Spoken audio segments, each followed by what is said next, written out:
Welcome to the Grow Your Business podcast. Listen in as we discuss all things business, growth, and marketing with business owners, thought leaders, and entrepreneurs. And now, here's your host, founder of Roundhouse, the creative agency, Saul Edmonds. Oh, hi, everyone. Welcome to the Grow Your Business podcast. Today, I'm speaking with Dan Englander from Sales Schema around the topic, the evolution of sales and lead generation. Dan, how you going? I'm well. Thanks for having me on, Saul. My pleasure. So for everybody listening, the little bit I always do at the start is just to get everyone across, who you are, what you do, a little bit of history perhaps. So just a bit of a snapshot around what you as Sales Schema do and where you come from, sure. Maybe even a bit of history.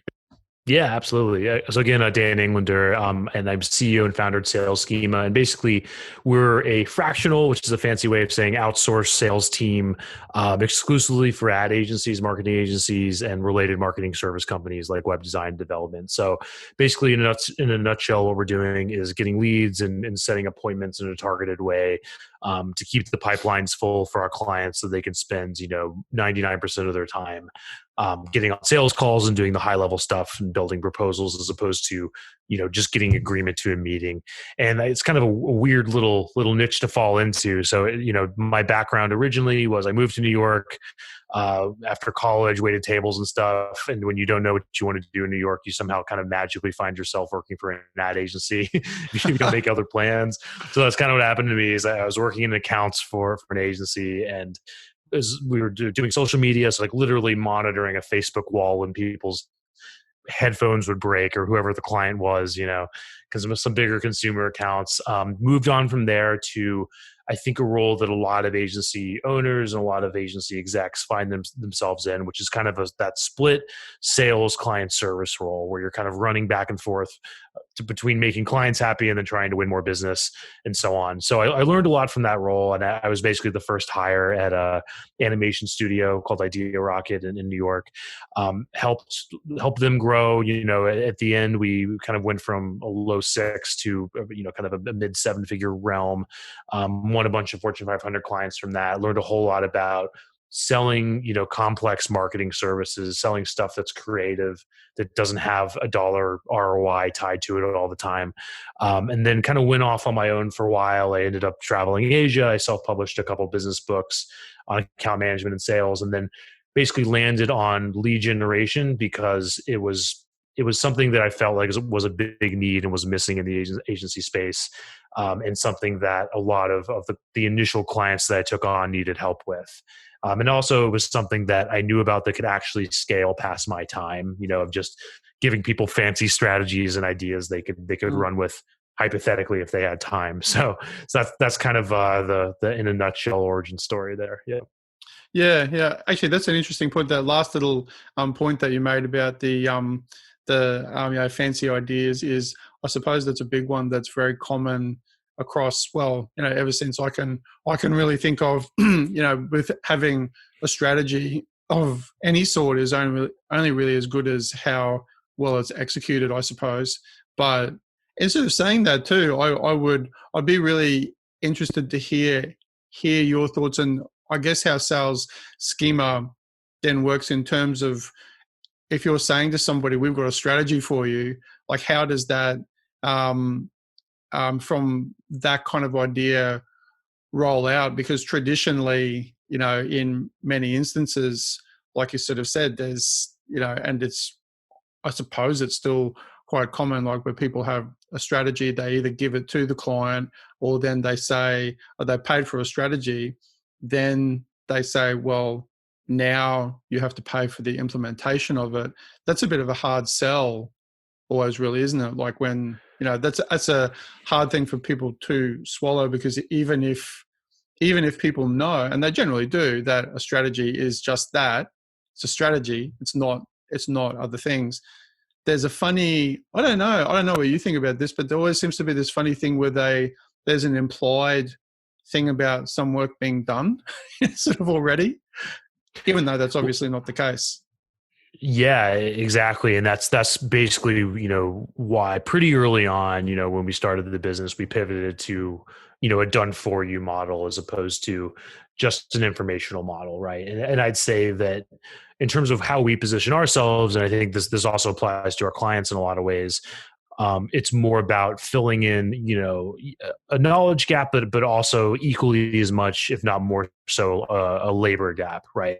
Where it's sort of like, do what we do in-house. It's maybe not right away. You might have to learn a lot.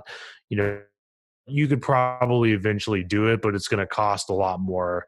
It's going to move a lot slower. It's going to be less efficient and less effective than if you let us run with it. And I think that is, I think that even before clients, when they position themselves like that, it becomes a little bit more powerful than just saying, I have the secret sauce, I have this special thing, which is sometimes true. And, it is true to some extent for what we do. But I think that as, on a macro scale, as information becomes more accessible and more cheap and so on, there's going to be less and less of that sort of pitch that's actually available. Yeah, that's right. Because people want results, right? Right. Yeah, exactly. Yeah. At the end of the day, like that's what everyone wants is that everyone just wants to, despite like how compelling a pitch is, or how nice a person is to work with. At the end of the day, there always comes a point where they actually have obviously paid for a service in order to receive something, and in the marketing world, especially then, well, if you're like you were saying, like you work with marketing agencies, advertising, digital agencies, and they're all kind of sometimes intertwined, sometimes very different sort of things. Who do you generally work with more? Is there one group out of those three that you tend to work with more than others? Yeah, there isn't really been one group of the agency space that's risen above the others. I think the ones that, if any, the ones that tend to need more help, that don't have, a very like ROI centric offer, or a lot of the times we're working with an agency, it's not really defined so much by like a consistent service that we keep seeing again over and over again, but more about the situation, I'd say. And usually it's a situation where the agency's been around for at least a few years and they've built themselves up on referrals and personal networks, usually, the networks of the ownership or the leadership. And they get to a place where that's just not enough anymore, and they have to get to the next level. And then I think at that point is when we see lots of hand wringing, either between, a company like ours, obviously, or they're thinking about hires. Do we hire somebody? Do we do any of the million, buffet options for sales and marketing out there or whatever? And then that's usually the situation where we can come in and help and can get more into that. Yeah. Yeah. Yeah. It's kind of interesting when you talk about like that's some of that rings very true for me too, because like a lot of because we're one of your, I guess, sort of clients. Like we're not a client, but we're that sort of agency. Well, we're a little bit different in that we're a creative agency that does a lot of digital work.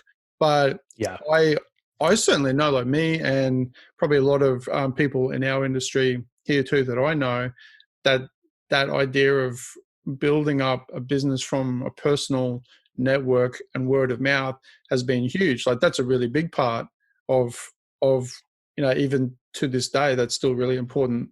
And I don't know, I've just got this general sort of idea that whilst, we, I guess, do similar things and provide strategies and things for people too, that's generally why, or one of the reasons why we don't do that sort of work that you do, or we're not a marketing agency, because one, we feel that there's a lot of other people out there that do it a lot better, and we work with those sort of agencies too.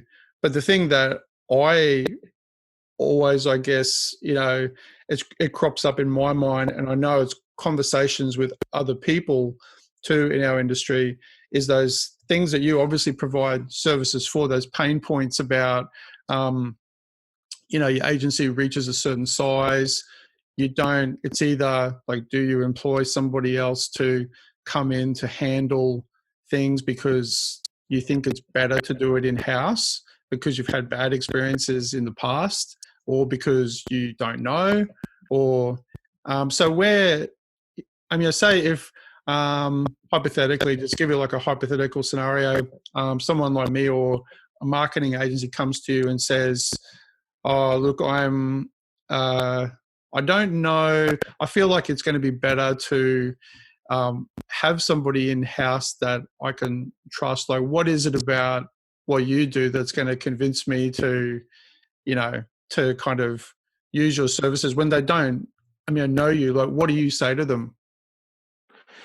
Yeah, I think it's not unlike the value proposition of a lot of our clients. And in a nutshell, it's better, faster, cheaper, right? So our clients, could absolutely do what we do in house, but they rarely, if ever, do. And I Mm, think some of that's a knowledge gap, but it's also just the resources that go into it. And I think that a lot of it, and this is, I think, again, a value prop that a lot of our clients can provide for their respective services and markets. But it's the idea that things can be better done in a fractional team way, especially now, just with mm, the economies of technology and being able to get different skill sets in different places and being able to sort of divide up the work between different skill sets, across a team, can really mean things moving in a better, faster, cheaper way. So, if our clients are building stuff in house, that means they're hiring people, they're training people, they're providing all the raw materials. Like if you're building a house, they're providing the hammers, the nails, the paint, and so on and so forth from there. And then honestly, probably getting it wrong and doing a lot of trial and error for another 6 or 12 months. So that's one thing. The other element is that we only work with agencies. We only work with market service companies. So that means if there's a trend developing, we get to see it as it's happening and we can change up strategies, optimize, and so on. The mm. other thing is that marketing leaders are sold to more than anybody else in the C-suite. They're more skeptical, they're harder to convince, and we're pretty good at reaching them, compared to lots of people. So that's usually how we get over that. Yeah, sure. No, it was. Yeah, it's interesting because I guess like the great big world of what we do generally is pretty big. Like it's a big space, and there's a lot of people that talk a lot about what we're talking about in terms of like lead generation. Is just is absolutely flooded. Like there's so many different well, I wouldn't say conflicting views because a lot of them are talking about similar things, but it's interesting because it comes back to that point ultimately um of like really understanding, which you do certainly seem to, like coming from working in an environment where you were a part of that. You've got like an in-depth kind of understanding of it, and then I suppose, like, correct me if I'm wrong here, then going, I think like I'm pretty good at this, and I can. I'm you here, Dan. You going, hey, I'm pretty good at this. Like you're doing it, you have a realization about like what's actually happening inside that business, and you see it from a completely different perspective than someone from the outside, or maybe even somebody who's even sort of running the business, because they're looking at at sort of high level things and all sorts of other focuses. Right, and I think that's always going to be, a benefit of being on the outside. There's also cons, for being on, having to learn, Mm, and just like with any agency. But I think the back to the term, lead generation. I've gone back and forth on using the term lead generation, and I've had a love-hate relationship with it because I think that it's what people think of. So in some ways we have to slot into it because we are getting leads. We're going further. We're typically getting meetings, but the problem is there's a lot of people out there selling lead generation services that are kind of making it seem as if there's going to be this magical funnel that works for everybody, and all it takes is just turning a switch, and then out comes the new. And that can happen when you get things right, but things always need optimization.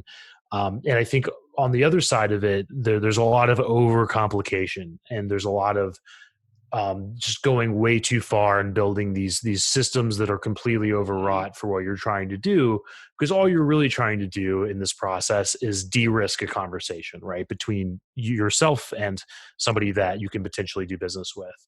And that really comes down to, many different things you can do, but a lot of the times it doesn't mean that you have to be everywhere. It doesn't mean you have to create a million case studies. It doesn't necessarily mean that you have to have a million different channels. It just means that you need to lower the barrier of somebody being willing to talk to you. And it means you have to do that over and over again, basically, so that you have enough coming into the pipeline that you have enough long-term benefit to, and enough likelihood of closing major deals. So that's in a nutshell, our approach to it. Yeah, it's an interesting point, because like our topic of the podcast is the evolution of like sales and lead generation. And in one respect, I wonder, if somebody seeing their title would go, wow, does that mean there's like some new technology that's that's and we'll get on to like, I suppose, some of that too, but I just realized perhaps also some of the evolution of it is also to do with kind of how we use those tools as well, because you've got the the advent however long ago of like automation, and then people using that in like in a huge way, and you talking about things being overcomplicated, like that's, I sort of see it time and time again, even with my own sort of use of it. It can be very complicated and kind of almost do the opposite. So I wonder then if some of the evolution of it now is realizing the better use of some of those tools and actually just getting back to more simple approach. Two things. What do you think? Yeah, I mean, I agree. I agree with all that, and I almost think of it as almost like a Maslow's hierarchy or something, where people want to start with the tools when the tools are like the top of the pyramid. When they should be thinking about who are we contacting, like who is a good client for us. Most agencies, even agencies that have been around for a long time, can't answer that question, because all of the businesses come in sporadically through referral. I had to figure out where can we solve a need in the market, where can we be useful. So that's the bottom of the pyramid, and then from there it's okay, who's handling sales, who has the time to actually get on the initial calls, what happens after that first call, what do we want people to do. And then from there, then you're getting into the lists and the tools and all the all the stuff. But the problem is people start with the top of the pyramid. So I think that's a big thing. And then, yeah, the technology does matter. It has its place. But it's changing all the time. Within a year period, we might switch between 4 different tech platforms, and granted we have different needs in our clients and so on sometimes, but that's I think a later concern, basically. Yep. Yeah.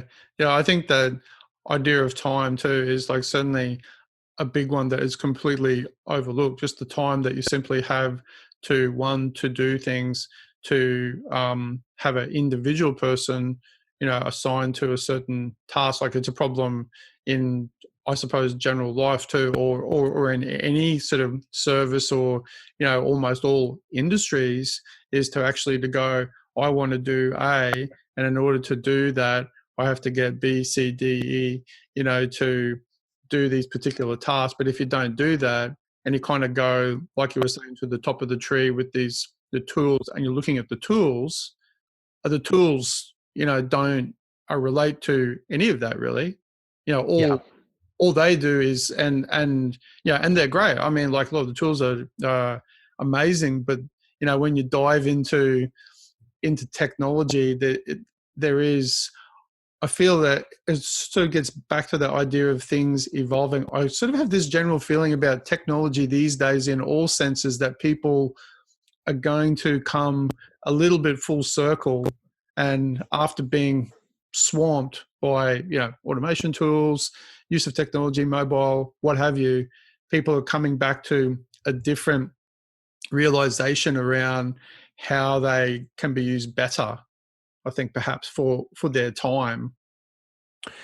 Yeah, I hope so. I think that they're always going to be attractive. It's always going to be Yeah, a fun of thing when course. you can play around with them, upgrade them. And I had this thought today that we like to pretend that it's like really rational to be upgrading your tech all the time, but I think it's pretty much like being a kid, right? Where you're just like, yeah, these sneakers still work, but there's new ones over there.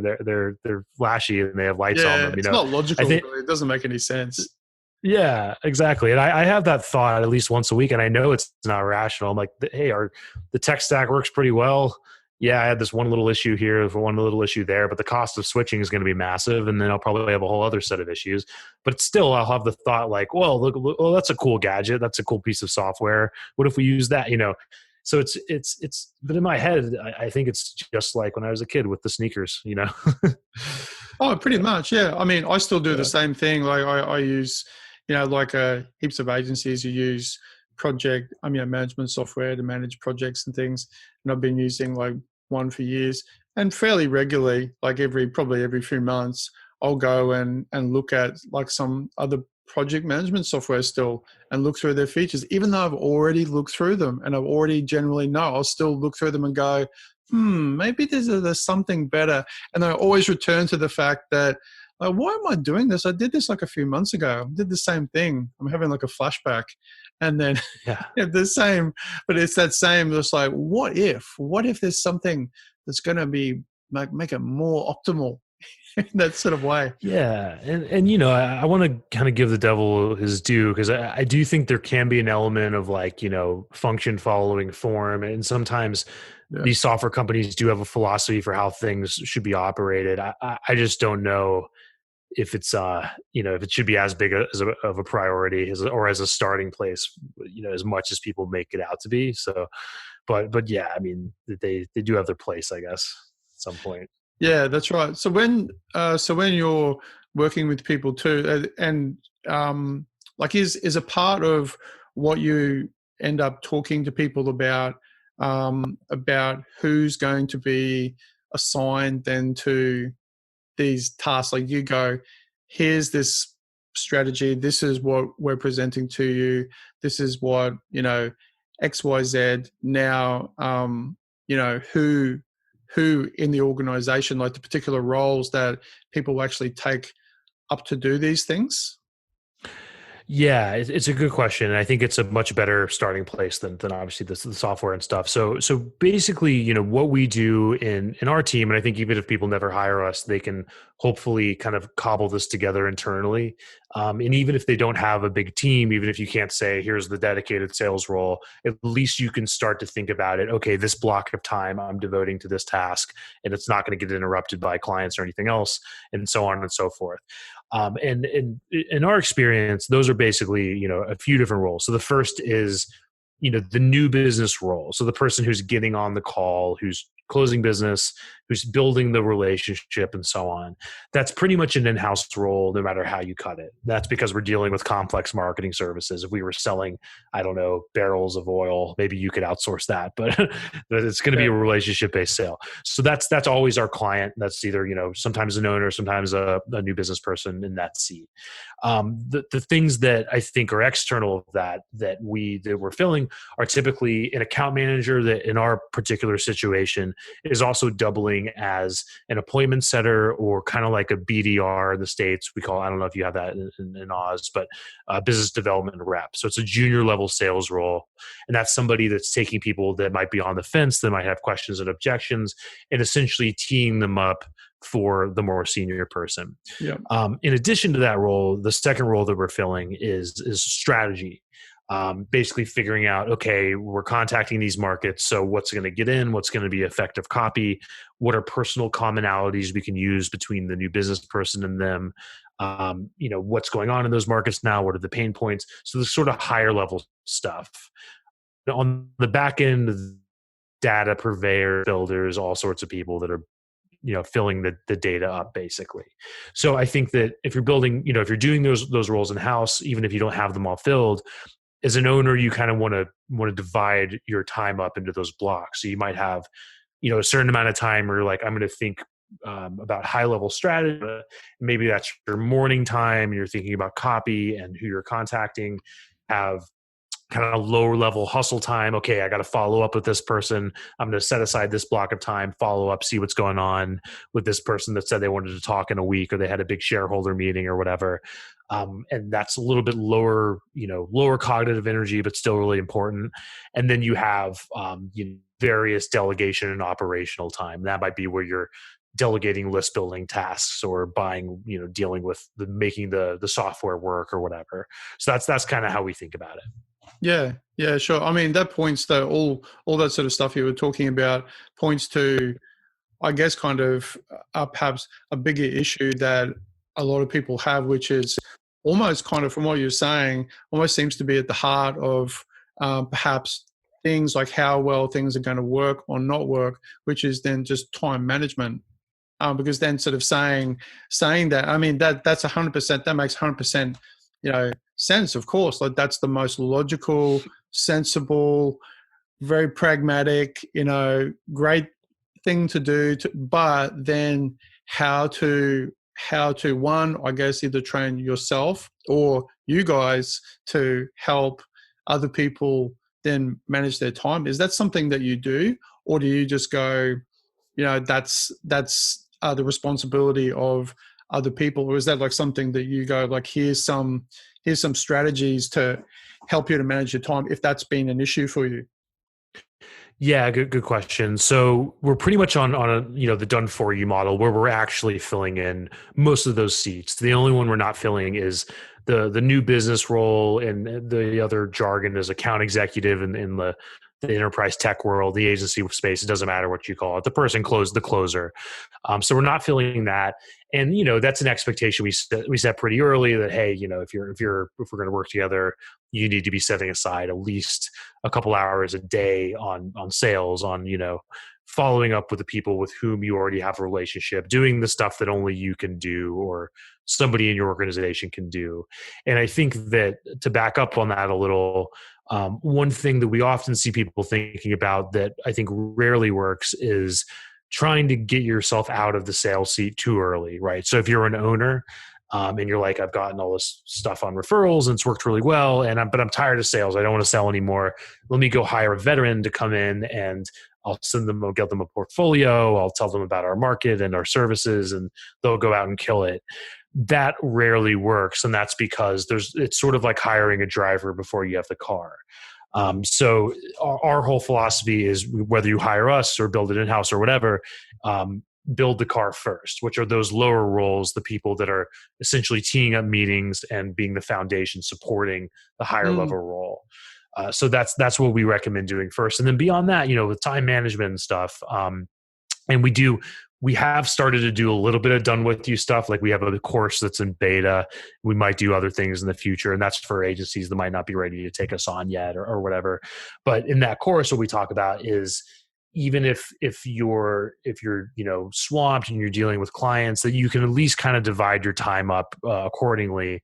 And one framework that I really like, I didn't invent this, I forget where I heard it, is the idea of maker and manager time. So basically, maker time is really cognitively demanding creative work. So from a sales perspective, that would mean copywriting, working on proposals, kind of thinking about later stage prospects, people that are well qualified, and then management time might mean basically following up with people, doing the kind of less demanding stuff, managing list building and ops and that sort of thing. Yeah, and really time consuming though.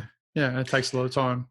Time consuming, but less demanding. So for me personally, it's usually like mornings are reserved for maker time, and then the other stuff look in the afternoons or later in the day. But that's personal, yeah.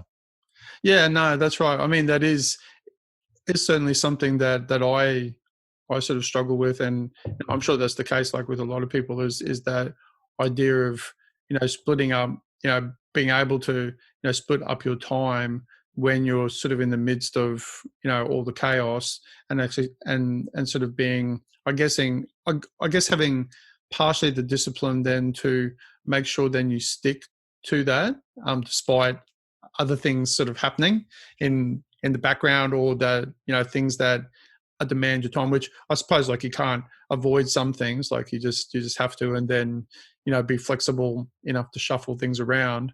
But yeah, I mean, I'd be interested to know your thoughts too on then, you know, when you're talking to people about all the various things that comprise how you're going to assist them, and say the messaging, like the sales messaging that you're going to be having across the board. How integrated, or like, if at all, do you get with the brand, like in terms of, you know, if somebody's got an established, really, you know, pretty strict set of brand guidelines around this sort of language, will you, like, how much do you get involved in then talking with them about how that needs to be integrated?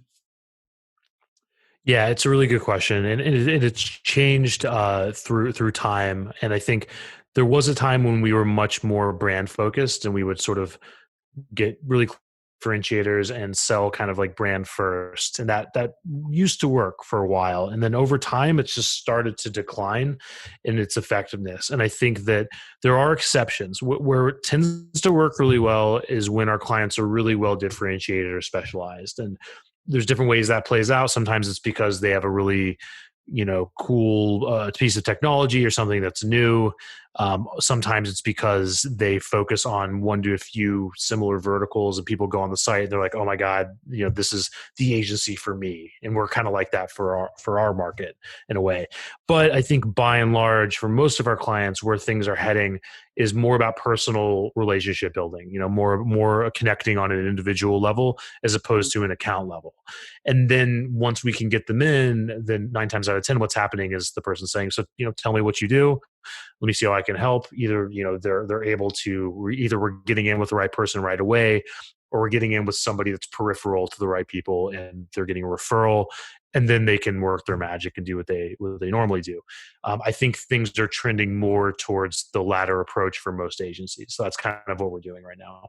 Yeah, yeah. I think it's a really good point, because that's never not been the case, really, has it? Like, it's been it's always been the case. Like, it's that, you know, people like dealing with people, whether that's like the first person you talk to on when you're calling up and you say, hey, I need a new website, and you're talking to somebody for the first time, or you're having that first conversation. Like, the brand is still, you know, there's that importance about how you want to universally present, you know, your brand to the world. But then when it comes down to one-to-one level, it's just a person talking to a person, isn't it? Exactly. I think that's timeless. I think the thing that's changed, and it's not like it just changed like overnight, but I think it started to creep up to affect, you know, how we approach outreach, is that there's just a lot more agencies out there. Yeah, right. And the world's gotten flatter, you know, communication's gotten easier. So that's another factor. So I think with that, it's getting harder to differentiate from an account level, from a business pitch level, right? So it's Yeah. the personal connection thing is gonna, you know, continue to be effective. Yeah. Yeah, I think, but instead of saying that too, I would probably um, also make the point. This is probably just from personal experience. I don't know. This isn't certainly something that I think is probably true across the board. But we've found numerous times that at the same time as there's a lot more competition, like you're saying, there's a lot more agencies. But one thing that does, you know, help stand out probably even easier is, I think that with the advent of more, it kind of, in one respects, makes it easier to stand out if your service is just that little bit more personalized. Because I suppose to some extent it's a numbers game, is that the more you have with anything, the more you're going to have of good and bad experiences.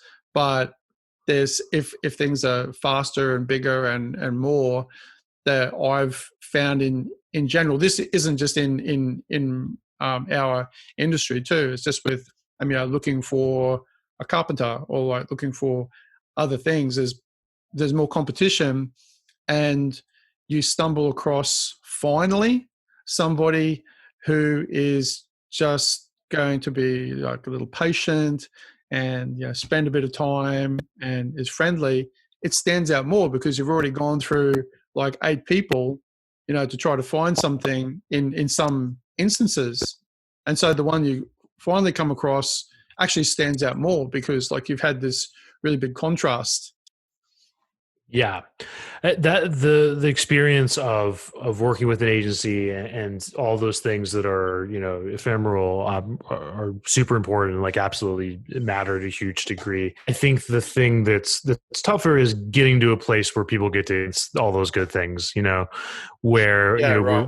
we're in a situation now. We just interviewed a marketing leader at Polaris, publicly traded us, but it's a pretty small. And she was describing managing 50 agencies across the whole organization. The challenge then becomes keeping top of mind, and then specialize.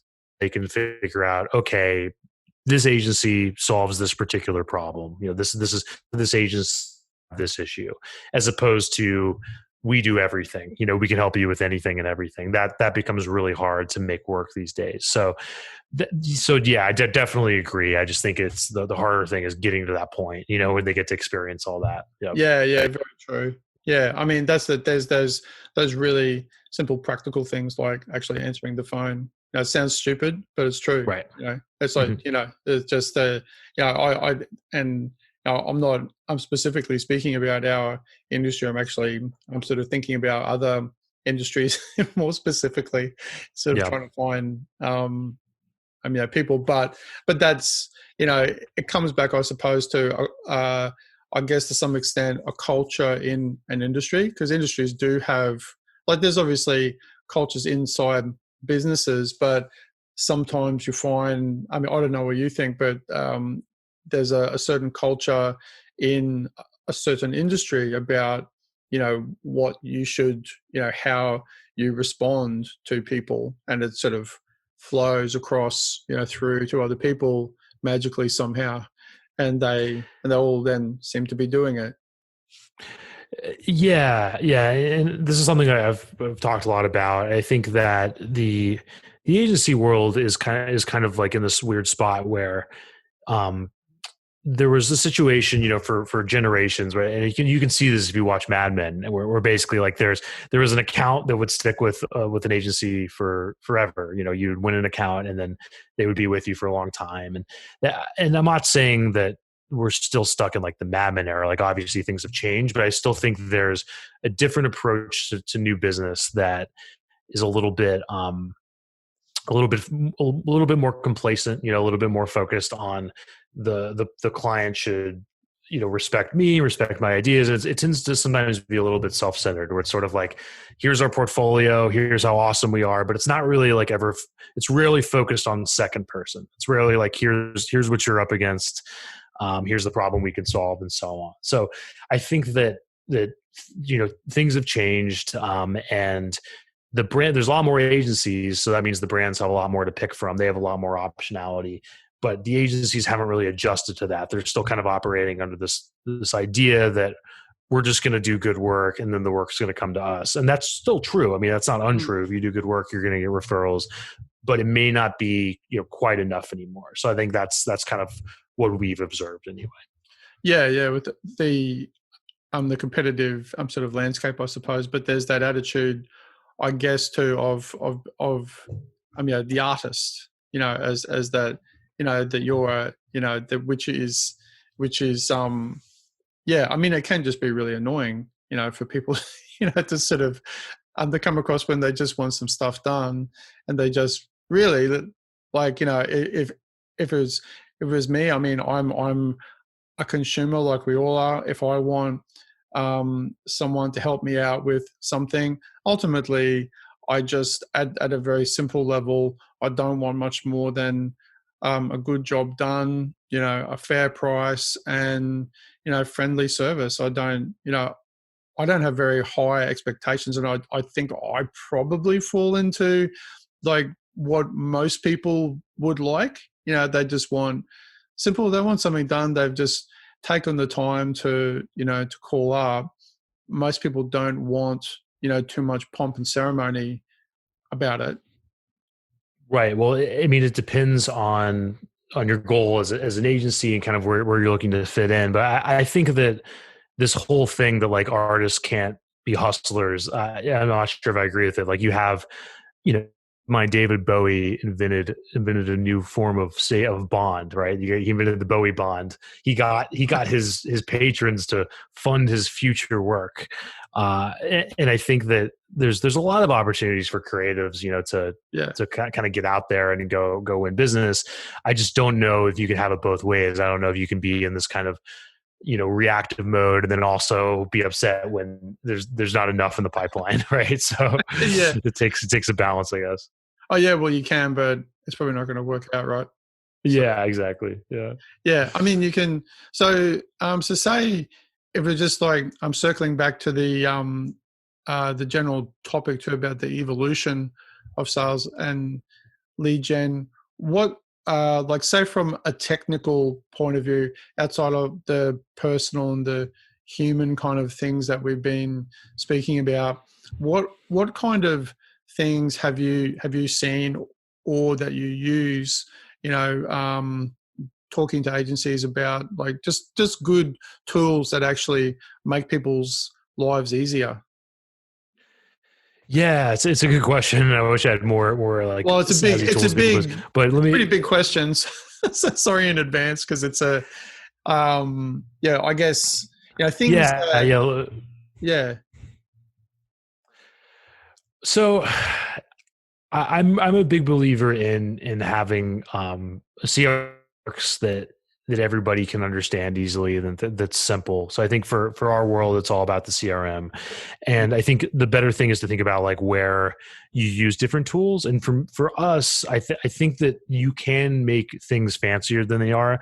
But when I think about a CRM, and if somebody's starting fresh, I think this is the right way to think about it. The CRM is for when you have a relationship with somebody. There's customer relationship management, right? So if there's not a relationship yet, they're not in there. And that doesn't just mean you've contacted them or maybe they've clicked something. Like that's not a relationship in my book. That's they know about you maybe.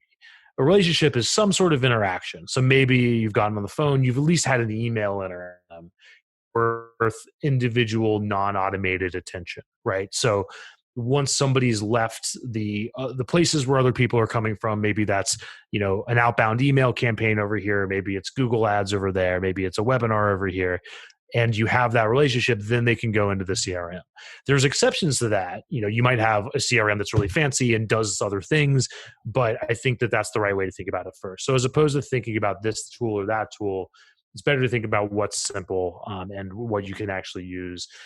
Beyond that, I've had clients use spreadsheets that I think use them more effectively than 90% of the tools out there. So it really depends. For us personally, I like to use Streak because it lives in Gmail. So if you're in the G Suite interface,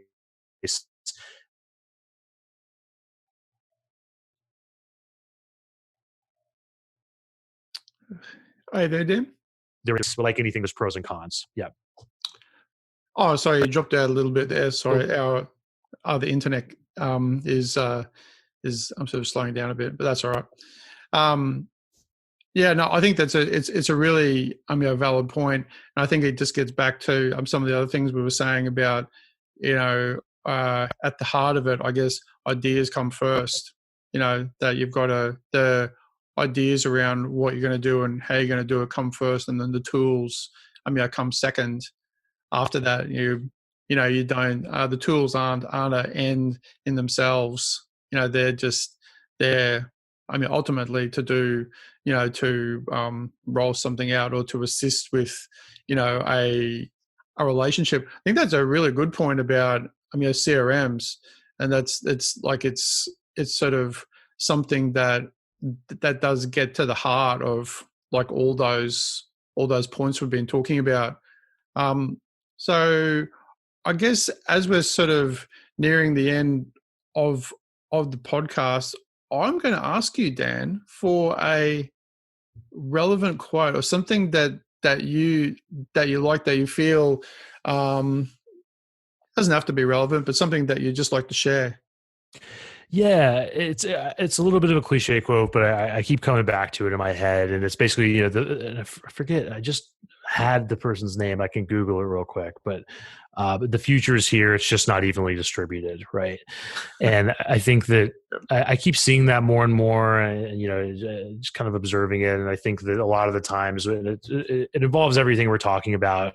A lot of the times, it's kind of figuring out like what's actually working, even if it's not necessarily right in my little part of the woods, even if it's going on the other side of the hill. Chances are the solution is something that is working and has worked, as opposed to like the next new thing. There's exceptions to that, obviously. Yep. I'm sure that if I was Elon Musk, that wouldn't be the best mantra for me. But I think for most agencies, it's something to think about. Yeah. Yeah, it's really true. Yeah, and yeah, I guess I find a bit of a conundrum in that too. Whilst I like straight away, yeah, 100%. But then there's a point where, well, yeah, some new things do add value, but take them with a grain of salt, I suppose, is probably a wise thing to say. Yeah, exactly. Yeah. We would definitely agree. So I'll also get you, if you wouldn't mind, could you just share with everyone the best way for people to get in touch, where they can find you online as well? Yeah, for sure. So our website is salesschema.com. So sales and sales, schemas and schematic, SCHEMA. And then email is the best way for me. And that's just Dan, DAN at salesschema.com. Thanks, Dan. Thanks so much for being on the podcast. It's been a real pleasure. Thanks for having me, Saul. Appreciate you getting up early for us, pain in the ass Americans. No, that's okay. No, and so with that in mind, that's actually it for today, guys. Thanks so much for listening into our podcast yet again. Before we go, please leave your feedback as well as any suggestions for topics you would like us to discuss in future episodes. Thanks again for listening to the Grow Your Business podcast, and we'll see you again soon. Bye, guys. Thanks for tuning in to today's episode of Grow Your Business. Have a great day.